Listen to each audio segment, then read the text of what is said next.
E todos os meus amigos, quando eu paro para conversar com eles com relação a isso, eu sempre me deparo no momento da conversa onde eles falam assim que em um momento da vida deles, eles pararam e falaram e ficaram confusos.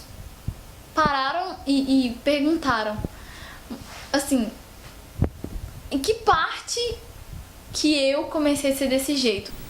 A sexualidade não se limita à relação sexual ou ato sexual, ou com finalidade de reprodução.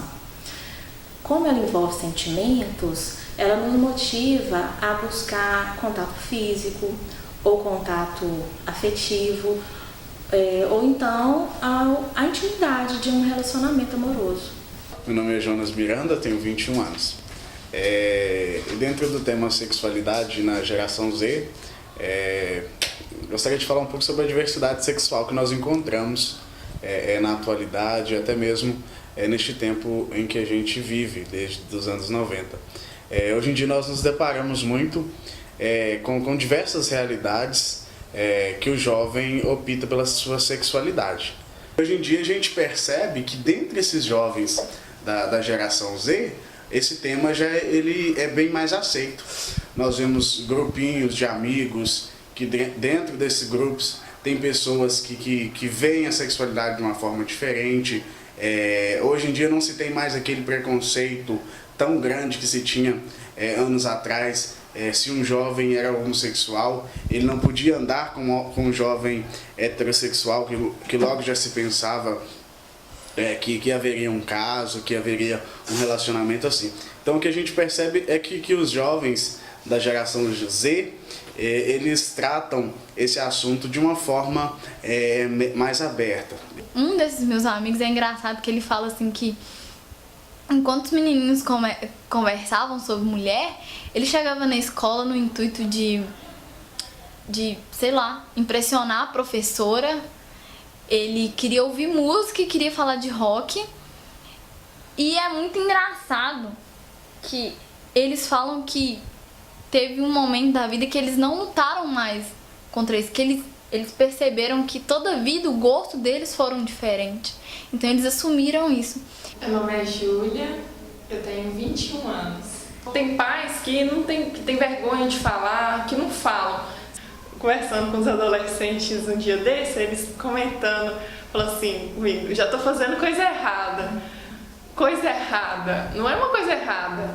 Eu acho que é um tabu ainda, porque as gerações um pouco mais antigas, mas nem tanto, porque você ouve histórias das gerações antigas, pra mim mas eu ficava ouvindo história do meu pai e da minha mãe na época de jovens deles, eles faziam coisas, eu acho que até piores do que hoje em dia. Aí depois que a pessoa fica adulta, começa a tratar como tabu, porque não quer que os filhos, os mais novos, façam o que eles fizeram.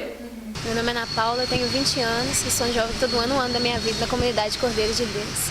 Eu sou participante da Igreja Católica e desde pequena eu fui criada na igreja. Então, assim, desde pequena que eu tento observar os mandamentos, inclusive o mandamento da castidade. Então, assim, meus pais sempre ficaram muito no meu pé, falando comigo. Toma cuidado, seu corpo é templo do Espírito Santo. Na verdade, quando eu saía, eu ficava, beijava na boca e nada mais, sabe? Nunca tive essa vontade de ir além. Nunca passou isso pela minha cabeça, porque eu não conhecia, sabe? Eu não tinha conhecido ninguém que me levasse a experimentar. Entendeu? Por essa vivência que eu tinha dentro da igreja, então o máximo que eu fazia era um beijo, ficar com a pessoa e tudo, mas não chegava, a ir pro ato sexual em si. Se você aprende que você tem que casar virgem, você pode ter certeza que quando você perder a sua virgindade, pelo menos é o que eu vejo, você vai ficar com aquilo na cabeça. Eu fiz uma coisa errada porque a minha mãe falou que eu tenho que casar virgem, é o que você aprende na igreja. Agora, se você ouve dentro da sua casa que você tem que fazer porque você gosta, porque você se sente bem, porque você se sente segura, aí já é outra coisa. Hoje em dia, igual como eu pretendo falar com os meus filhos. falar tudo o que falar a respeito, que eles têm que fazer com responsabilidade e fazer numa hora que se sentir bem, sentir que é uma pessoa que não vai se arrepender depois, sentir que é uma pessoa que ama e fazer com responsabilidade. E é incrível assim, porque sempre que eu chegava em casa, que às vezes eu ia sair com meu namorado, alguma coisa assim que eu ia um pouco mais além do que eu poderia, eu chegava em casa arrasada, sabe? Chegava em casa assim, com a consciência pesada de saber de tudo que eu tinha aprendido ao longo da minha vida, de tudo que eu tinha feito, de tudo que os meus pais ensinavam e esperavam de mim. E eu chegava em casa e falava, o que é que eu fiz, sabe, comigo? Quem sou eu, sabe? Para buscar de novo essa minha essência, assim. E talvez você pode achar isso ridículo, mas eu não consigo, eu não posso viver do jeito que eu tô vivendo, sabe? E quando eu tive a coragem de lutar, sabe, de ser fiel na minha luta, aí a gente terminou. Sim, porque eu já não sentia mais por ele aquele amor de estar com ele, porque ele era meu namorado, de conhecer ele, de conversar com ele, porque a gente estava vivendo em função do prazer, sabe? De buscar esse prazer. O jovem, ele quer ser aceito, né?